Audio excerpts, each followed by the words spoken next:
Kinumpirma ng Department of Foreign Affairs na 20 Pilipina ang na-rescue sa Cambodia. Ayon kay Foreign Affairs Undersecretary Eduardo de Vega, ang mga ito ay dinala sa Cambodia para maging surrogate mother na mahigpit na pinagbabawal sa naturang bansa.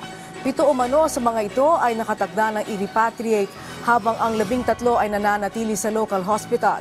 Dahil nasa kalagitnaan na ng pagbubuntis, batay sa inisyal na pagsisiyasat, wala umanong physical address ang recruiter at ginawa umano ang recruitment online. Ang recruiter umano dito ang nag-ayos ng biyahe ng ating mga kababayan sa ibang bansa sa Southeast Asia, ngunit sa huli ay sa Cambodia dadalhin.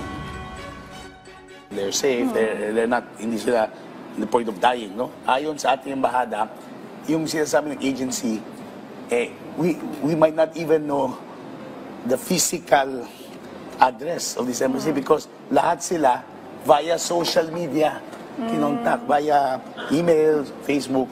So, yun din. Mga kababayan, ganito lang po. If it sounds very good, then it's too good to be true.